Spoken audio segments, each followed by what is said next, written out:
Hello students, good afternoon to all of you. તો આજે આપણો 29મો લેક્ચર સેમ્પલિંગ ટેકનિક્સ અને એસક્યુસીનો, બરાબર. એમાં આપણે લાસ્ટ ટાઈમ જે થિયરી જોઈ હતી, હવે ત્યાંથી આપણે આગળ વધશું. આજે આપણે વેરિયન્સની થિયરી જોવાની છે ફોર સિસ્ટમેટિક સેમ્પલ, પણ એમાં એક કોરિલેશન કોફિશિયન્ટ ઉમેરાશે, બરાબર, કે જ્યારે કોરિલેશન હોય સેમ્પલની વચ્ચે તો આપણે વેરિયન્સને in terms of correlation coefficient કઈ રીતે ડિફાઇન કરી શકીએ, રાઈટ. તો એ આપણે પ્રૂવ કરવાનું છે. હવે લાસ્ટ થિયરીમાં કોઈકને કંઈક ક્વેશ્ચન હતો, આઈ થિંક, કે n-1 અથવા n કે કેપિટલ એનની જગ્યાએ સ્મોલ એન કેવી રીતે થઈ ગયો છે. તો કેપિટલ એનની જગ્યાએ સ્મોલ એન અને કે આપણે ખ્યાલ હોય તો capital N is equal to small N K થાય, બરાબર. આપણે કે એવી રીતે સિલેક્ટ કરીએ છીએ જેથી capital N divide by small N થાય, બરાબર. એટલા માટે capital N is equal to small N into K આપણે લઈએ છીએ જ્યારે સિસ્ટમેટિક સેમ્પલ હોય ત્યારે. આ આપણે થિયરીની શરૂઆતમાં આવું શીખી ગયા છીએ, બરાબર. ઓકે, તો હવે આપણે આગળ જોઈએ.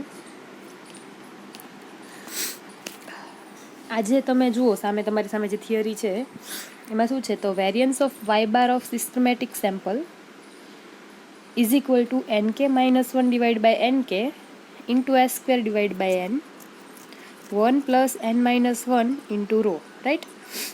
એટલે ગઈકાલે જે આપણે થિયરી, મતલબ ગયા લેક્ચરમાં જે થિયરી પ્રૂવ કરી એ વેરિયન્સ જે હતી વાય બાર માટે જ હતી, મતલબ કે મીન માટે જ આપણે વેરિયન્સ જોયો હતો, પણ એમાં આપણે કોવેરિયન્સના ટર્મ્સમાં હતું નહીં, બરાબર. હવે આજે છે એ કોવેરિયન્સના ટર્મ્સમાં છે.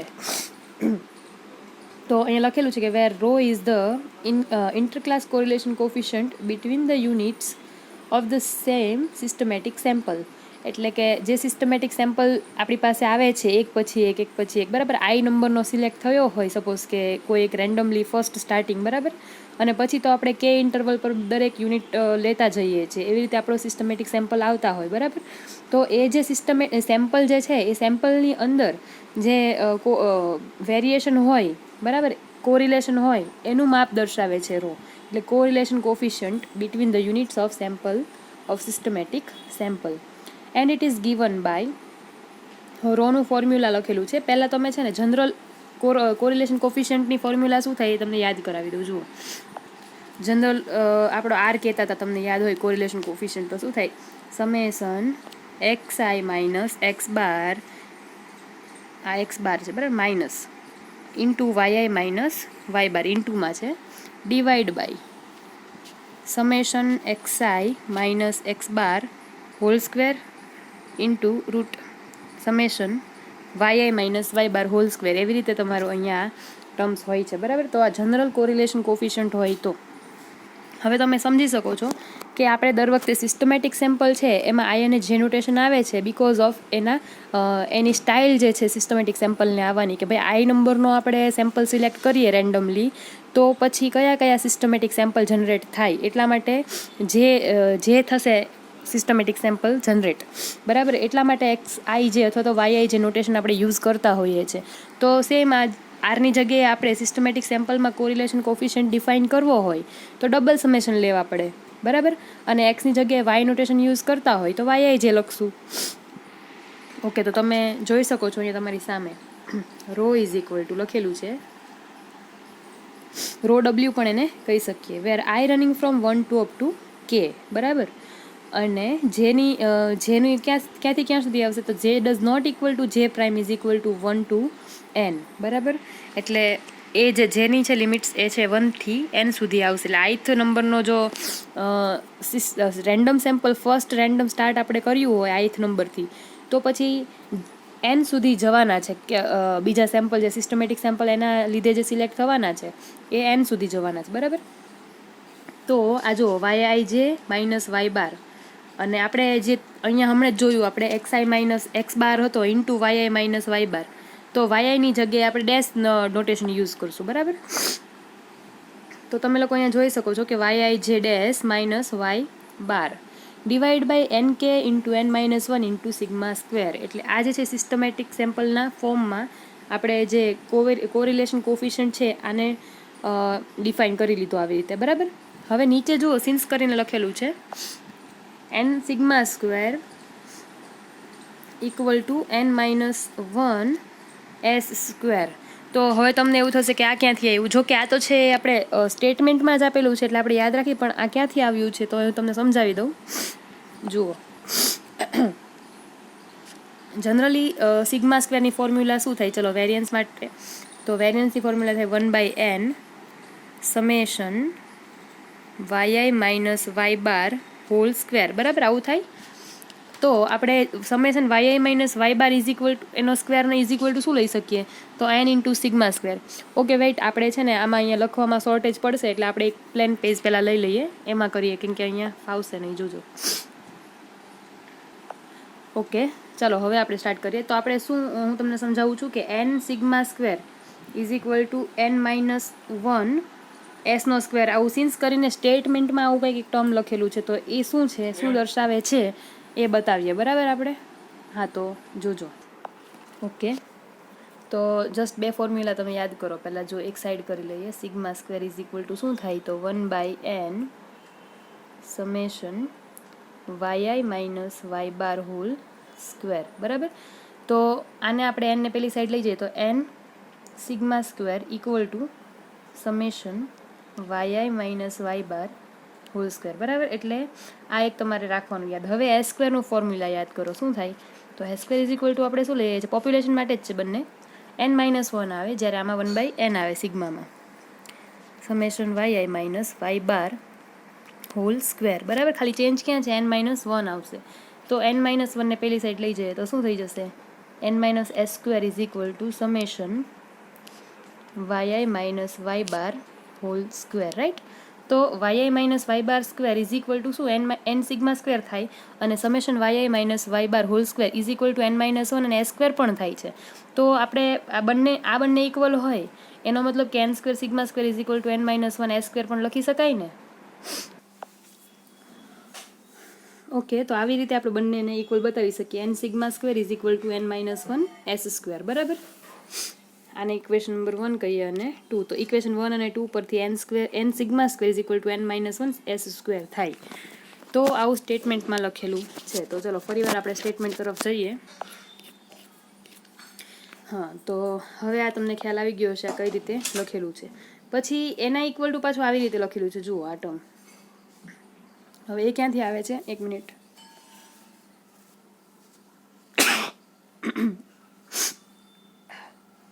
જો એક મિનિટ, સોરી. તો આપણે capital n is equal to શું લઈએ છીએ? n ઇન્ટુ કે. બરાબર, તો capital n is equal to small n into કે લઈએ છીએ અને સિસ્ટમેટિક સેમ્પલમાં. એટલે જ્યાં જ્યાં તમને n દેખાય છે અહીંયા બંને સાઈડ, આપણે n sigma square equal to n-1 s square થાય. બરાબર, તો n ની જગ્યાએ n કે પુટઅપ કરો તો n કે sigma square is equal to small n ની જગ્યાએ n કે -1 s નો સ્ક્વેર. ઓકે, જો તો અહીંયા તમે લખેલું જોઈ શકો છો એને. તો આપણે આને કન્સિડર કરી લેવાનું રહેશે. હવે પ્રૂફ તરફ વધીએ આગળ. તો શું કહેવા માંગે છે પ્રૂફમાં જોઈએ. તો જનરલ ફોર્મ્યુલા શું છે? Variance of systematic mean. Systematic mean એટલે વાય બાર, અથવા એને સિસ્ટમેટિકને SYS પણ કહી શકાય. જો હું તમને બે નોટેશન સમજાવું છું. સિસ્ટમેટિક મીન હોય ને એને વાય બાર SYS પણ લખી શકાય, અથવા તો YI ડોટ પણ લખી શકાય. બંને વસ્તુ એક જ છે. બરાબર, તમારે ખ્યાલ રાખવો આનો. ઓકે, તો આપણે શું જોવાનું છે? વેરિયન્સ જનરલ ફોર્મ્યુલા લખીએ છીએ મીન માટેનું, સિસ્ટમેટિક માટે.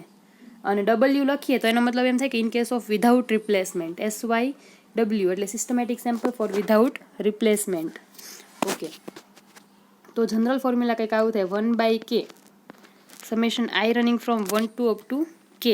કેમ કે કેટલા? તો ભાઈ કે મીન, કે સિસ્ટમેટિક સેમ્પલ છે એનું મીન. બરાબર, તો yi dot bar minus Y bar whole square આવું થાય. બરાબર, variance of Y bar systematic માટે. જો તમે સામે લખેલું પણ જોઈ શકો છો આ ફર્સ્ટ ટર્મ. બરાબર, હવે શું તો વાય, હવે તમને ખ્યાલ છે, જો તમને હું આવું લખું જનરલ જ ખાલી વાય બાર સિસ્ટમેટિક સેમ્પલ હોય વિધાઉટ રિપ્લેસમેન્ટ, બરાબર. ડબલ્યુને દર્શાવવાનું ખબર જરૂર નથી, કેમ કે ખ્યાલ જ છે કે આપણે વિધાઉટ રિપ્લેસમેન્ટના કેસની વાત કરીએ છીએ અત્યારે. ઓકે, તો Y bar of systematic sample તો શું લખી શકાય? તો તમને ખ્યાલ જ છે કે વાય બાર પહેલાં તો કેટલા સેમ્પલ લઈ શકીએ આપણે? એન. તો એનની લિમિટ એટલે કે જે રનિંગ ફ્રોમ 1 to n, બરાબર. અને સિસ્ટમેટિક સેમ્પલ છે તો વાય આઈ જે આવશે. એટલે મીનને આપણે આવી રીતે કંઈક ડિફાઇન કરી શકીએ, તમને લોકોને ખ્યાલ હશે.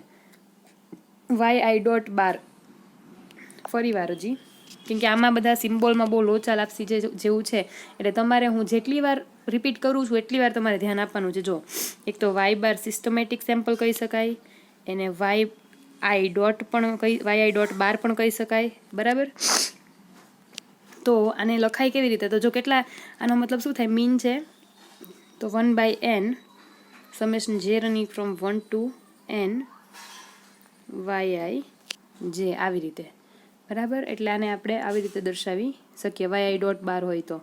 અને કેની જે લિમિટ છે તો તમારી બાર છે જ એટલા માટે. ઓકે, તો આના ઇક્વલ ટુ વાય આઈ બાર લખી શકીએ. જે અહીંયા પછી આમ લખી લેવાનું કે વેર, તમને એવું થશે કે અહીં ડબલ સમેશન નથી દર્શાવ્યું, તો વેર લખી નાખવાનું કે i running from 1 to up to k, બરાબર. તો એક જ સમેશનમાં પૂરું, એવી રીતે. તો 1/, હવે અહીંયા ધ્યાન આપજો આ સ્ટેપમાં નીચે 1/k સમેશન. હવે વાય આઈ ડોટ બારની જગ્યાએ મેં તમને અત્યારે જ લખીને આપી, એ વેલ્યુ મૂકી. જો વાય આઈ ડોટ બાર, વાય આઈ ડોટ, બરાબર. તો શું થશે એની વેલ્યુ? તો 1/n સમેશન જે running from 1 to n y I j minus Y bar whole square. ખાલી આપણે વાય આઈ ડોટ બારની વેલ્યુ મૂકી કે 1/n સમેશન વાય આઈ જે, બરાબર. ઓકે, હવે આ સ્ક્વેર છે અત્યારે આ ટર્મમાં, બરાબર. આખાનો સ્ક્વેર છે. તો ધ્યાનથી જુઓ તમે. તો પહેલાં આપણે શું કરશું, જોજો. ઓકે, તો તમે લોકો જોઈ શકો છો કે અહીંયા આપણે વેલ્યુ પુટઅપ કરી દીધી છે. હવે નીચેના સ્ટેપમાં જઈએ આપણે, તો તમે જોઈ શકો છો કે n સ્ક્વેર બાર, એટલે કે અહીંયા ટોટલ સ્ક્વેર છે, એટલે આ જે છે અહીંયા સ્ક્વેર કરીને બહાર કાઢી લીધો છે. પણ એવી રીતે આપણે કેવી રીતે કાઢી શકીએ? તો જોજો, અહીંયા આ કૌંસ અહીંયા છે, આ કૌંસ લેવાનો છે, આ જે છે ને એ કૌંસ છે, તો જ આપણે બહાર કાઢી શકીએ. તમે સમજો કેવી રીતે. તો અત્યારે સમેશન જે છે ને એ વાય જેના ટર્મમાં જ છે, બરાબર. અહીંયા છે નહીં, તો બંનેમાંથી મારે 1/n કાઢવો હોય તો મારે મલ્ટીપ્લાય, આ સ્ટેપમાં તો છે નહીં 1/n, તો 1/n મલ્ટીપ્લાય કરું છું, અને સાથે n પણ. તો 1/n જે છે એ આ સ્ટેપ અને આ સ્ટેપમાંથી કોમન નીકળી જાય, તો અહીંયા n જે છે, બરાબર, એ n ને દર્શાવવા માટે આપણે સમેશન છે આખા કૌંસને દર્શાવી દીધું છે. આ જોઈ લેજો, એટલે તમે સમજી શકો છો કે કઈ રીતે આવે છે. ફરી વાર એકવાર એક્સપ્લેન કરી દઉં છું, જોજો. તમારી પાસે કંઈક આવું ટર્મ છે વાય આઈ જે સમેશન છે માઇનસ વાય બાર, અને હોલ સ્ક્વેર છે અહીંયા સુધી, આવી રીતે, બરાબર. તો હું અહીંયાથી n સ્ક્વેર કરીને બહાર ન કાઢી શકું જ્યાં સુધી અહીંયા વાય બાર પાસે n ના હોય, બરાબર. તો મારે ત્યાં પણ n લાવવો પડે. તો 1/n હું અહીંયા મલ્ટીપ્લાય કરી દઉં છું, અને સાથે ઉપર પણ n/n વડે મલ્ટીપ્લાય કરી n/n, તો 1/n સ્ક્વેર થઈને બહાર નીકળી જશે અહીંયા સ્ક્વેર હોવાને લીધે, બરાબર. ઓકે, 1/n, બરાબર. તો હવે આખા કૌંસમાં આપણે સમેશન જે છે આ n ને લીધે n નથી દર્શાવતા, અને સમેશન બતાવી દઈએ છીએ, summation i running from 1 to up two n. હવે આખા કૌંસ માટે સમેશન લાગુ પડે, why I j minus Y bar whole square, બરાબર. ઓકે, તો નેક્સ્ટ સ્ટેપમાં તમે જોઈ લેજો, અહીંયા આખા અહીંયા છે એક કૌંસ બતાવવો પડશે, why I j minus Y bar whole square, બરાબર. એટલે તમારી પાસે કંઈક આવું ટર્મ આવે છે, n સ્ક્વેર ડિવાઈડ બાય કે તો હતો જ. હવે આ n સ્ક્વેર કે જે છે ને એને પેલી સાઈડ લઈ જાઓ, વેરિયન્સ ઓફ વાય બાર સિસ્ટમેટિકની બાજુમાં, બરાબર. તો શું બચે છે? Summation i running from 1 to k summation જે running from 1 to n y I j minus Y bar whole square. હવે જુઓ, ફર્સ્ટ જ્યારે જે ઇઝ ઇક્વલ ટુ જે જ હોય, બરાબર, જેની વેલ્યુ સરખી લેતા હોય તો સ્ક્વેર થશે, અને અલગ અલગ હોય તો એવા ટર્મ્સમાં વાય આઈ જે ડેશ, એટલે કે જે ઇક્વલ ટુ જે ના હોય, જે does not equal to J prime, બરાબર, ત્યારે આપણે બે કૌંસ અલગ કરી લેશું. સપોઝ કે જુઓ, કોઈ વેલ્યુ છે આઈનો સ્ક્વેર કરવો છે, બરાબર, અને આઈ રનિંગ ફ્રોમ લખું છું અહીંયા હું 1 to અપ ટુ n, બરાબર, n સુધી છે. અને આઈ સ્ક્વેર છે. તો હવે હું આને કઈ રીતે દર્શાવી શકું? તો આ જ તમને મારે આવી રીતે લખી શકાય. જો આઈ સ્ક્વેર બરાબર પ્લસ આઈ ઇન્ટુ જે. કેમ આવું આઈ ઇન્ટુ જે? તો સ્ક્વેર એટલે આઈ ઇન્ટુ આઈ. તો આઈ ઇઝ ઇક્વલ ટુ 1 જ હોય બંનેની વેલ્યુ, બરાબર. તો આપણે આઈ 1 ઇન્ટુ 1 સરખું છે એટલે સ્ક્વેર કરીને બતાવી શકીએ. પણ આઈ ઇઝ ઇક્વલ ટુ 1 હોય અને જે ઇઝ ઇક્વલ ટુ મતલબ આઈ ઇઝ ઇક્વલ ટુ 1 હોય અને બીજી વેલ્યુ આઈની 2 હોય, બરાબર, તો સ્ક્વેર ન બતાવી શકીએ. એવા ટાઈમે આપણે બંનેનું મલ્ટિપ્લિકેશન બતાવવું પડે આઈ ઇન્ટુ જેના ટર્મ્સમાં, બરાબર. તો એવી રીતે સેમ એઝ અહીંયા આ ટર્મ જોઈ શકો છો તમે. સ્ક્વેર કર્યો પહેલાં જ્યારે બંને સરખું હોય જે ને જે ડેસ, પ્લસ વેર જે ડઝ નોટ, જો અહીંયા લખેલું જ છે, જે ડઝ નોટ ઇક્વલ ટુ જે is equal to 1 to n. તો વાય જે માઇનસ વાય બાર અને વાય જે ડેસ માઇનસ વાય બાર એમ બંનેનું મલ્ટિપ્લિકેશન બતાવી દીધું છે. સ્ક્વેર બે રીતે થઈ ગયો, બરાબર. હવે summation i running from 1 to k જે છે એને અંદર આપણે મલ્ટીપ્લાય અંદર જતું રહેશે સમેશન, એટલે અંદર મલ્ટીપ્લાય કરી દીધું છે. જોઈ લેજો, મલ્ટીપ્લાય તો ન કહી શકીએ પણ અંદર જતું રહે છે, કૌંસ છોડીને મોકલી દઈએ. તો summation i running from 1 to k 1 j to n Y j minus Y bar square plus summation i running from 1 to k j does not equal to j dash equal to 1 to n અને બે terms મલ્ટિપ્લિકેશનમાં છે, right. હવે બહુ જ simple છે, જે અત્યારે થોડી વાર પહેલાં તમને મેં સમજાવેલું એ જ અહીંયા ધ્યાનમાં આપણે લઈ શકીએ છીએ. જોજો તો એન અને sigma square is equal to શું થતું હતું હમણાં થોડીક વાર પહેલાં તમને સમજાવેલું કે Y I minus Y bar whole square. તો સિસ્ટમેટિકના ટર્મમાં હોય તો અહીંયા આઈ જે આવી જશે, વાય આઈ જે, બરાબર. અને અહીંયા એનની જગ્યાએ આપણે small N K sigma square લખી શકીએ સિસ્ટમેટિક્સના ટર્મ્સમાં હોય તો એનો મતલબ એવો થયો ને કે અહીંયા આપણે શું લખી શકીએ, ડબલ સમેશન વાય આઈ જે માઇનસ વાય બારનો સ્ક્વેર છે તો ત્યાં એન કે સિગ્મા સ્ક્વેર લખી શકીએ, બરાબર ને. એટલે ત્યાં લખશું આપણે N K sigma square, okay. અને આ જે પછીનું ટર્મ છે ને એના માટે આના ઉપરથી લખશું, ક્યાંથી? અહીંયાથી.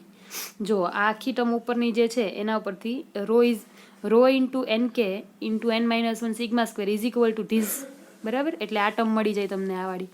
એટલે આ જે સેકન્ડ ટર્મ તમને દેખાય છે ડબલ સમેશન વાળી એના ઇક્વલ ટુ શું લખી શકાશે? તો rho into N K into N minus 1 into sigma square. એટલે આખું આ લખવાનું રહેશે. તો ચલો જોઈએ આગળ. જો અહીંયા દર્શાવેલું બંને વેલ્યુ મૂકી દીધી છે એન કે માઇનસ, ઓકે, એન કે માઇનસ 1 એસનો સ્ક્વેર છે અહીંયા પણ આ જોઈ લો એસ સ્ક્વેર છે, બરાબર.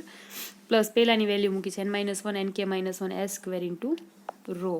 હવે આ બંનેમાંથી એન કે માઇનસ 1 અને એસ સ્ક્વેર કોમન નીકળશે, કાઢી લીધું તો અહીંયા 1 પ્લસ એન માઇનસ 1 અહીંયા રહેશે અને આ રો રહી જશે.